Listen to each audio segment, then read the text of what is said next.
No actor is good all the time. I can't stand watching myself be bad, but I love watching myself in Jimpa. Jimpa and Third Rock from the Sun are my favorite things. I think I'm absolutely hilarious in Third Rock from the Sun. I guess your last Sundance was Remote. It was, yeah. Like I've been coming since I've come a few times before, and but yeah, the last one, which was a great festival for us, but we weren't here. So it's amazing being back. I love it so much. Yeah, it's just so nice being back in the snow, seeing everybody. The idea that everyone's actually sitting there watching the films together still feels a bit of a novelty. Yeah, we're having a great time. I think, anyway, having a great time. It's just like, it's big and beautiful and hectic, but amazing. Yeah. We're just all having such a good time. Yeah. Yeah, but you've been watching Sundance from afar. For so long. Yeah, I've watched my parents come to Sundance so many times. And it's pretty spectacular to be here. And to be able to be in the snow in Park City and going to screenings and I'm in the film. What? It's so special. It's a thing of myth and legend for me. How did you find watching yourself on screen? Well, I've watched it 5 times now. I'm comfortable for the first 2, and then okay on the 3rd watch, terrible on the 4th watch, and then I loved it on the 5th. So good overall. I've got friends who won't watch themselves, and I don't mind. No, I think like all humans, I go, I wish I hadn't done that with my chin.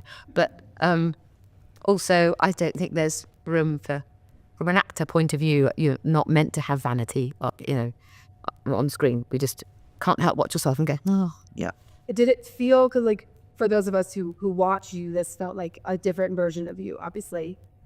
Did it feel like you watching yourself in Jimpa, did you recognize like the different side of yourself that you were showing them? Well, I've grown older than I realized.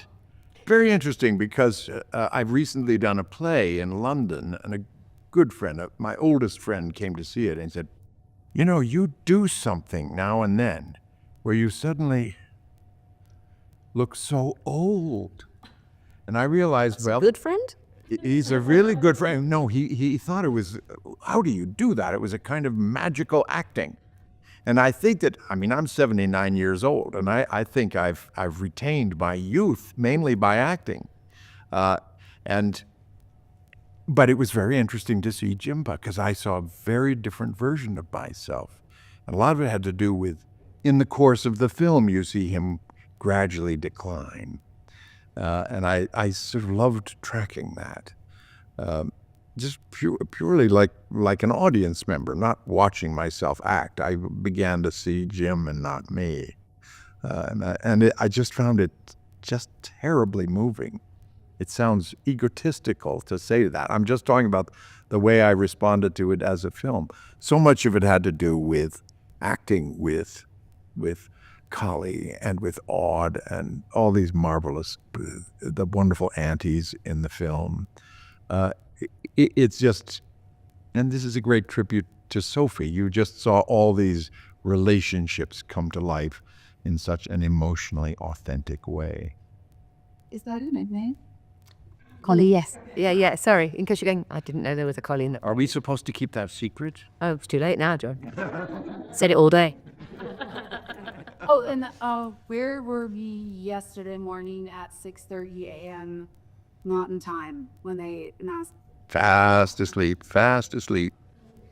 I barely have a dog in that race. I love everybody involved in Conclave. I literally had forgotten it was Oscar morning.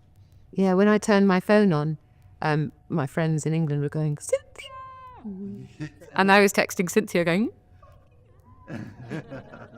sorry. Is the nickname Jimpa something that is that fictional or is that? No, that was what my dad decided he wanted to be called by Aude. Jimpa, like grandpa. Yeah. Yeah. He didn't want to sound too old. So he thought he didn't want to be grandpa, he wanted to be Jimpa. And that's what we called forever. And you called him it, even though he wasn't your grandpa. I always called him Jimpa from that point on. Yeah. Yeah. Did anyone else call their grandparents something not grandma grandpa? My brother, who's older than me, they said, we need to differentiate between the grandparents. So what do you think? And you went, old Nana, young Nana? Nope, that won't, no. And so they suggested one Nana had a dog called Sooty. And so they went Sooty Nana and old Nana. Nana. Oh, go on. Yeah. A bit like old Nana, yeah, sooty Nana. Yeah. 3 of my 4 grandparents were gone by the time I was cognizant. I had my 1 Grammy. And she sadly, I've been nominated 4 times, but I've never won a Grammy. But I had a Grammy grandma. What's one suggestion for what Hollywood needs to be doing more of or less of? So like what comes to mind as? Oh, it's the end of a long day. That's a big question. It's such a hard moment to answer that, isn't it? Because we just watched the fires and that was so impactful on the whole film community that I'm a bit like, oh, I don't really want to say anything they should be doing. Yeah. I mean, making stories, like telling independent stories, telling stories about humans, the things that Hollywood has always done really well. You know, it'd be really nice to think that that's still possible and continues to be possible. I'm in this marvelous film Conclave, and one thing that people are constantly saying about it is it's like the way movies used to be, and I think it's like the way I responded to Man for All Seasons when I was like 16 years old. It's true. I would love to think that kind of storytelling comes back. Just great writing that turns into great movies.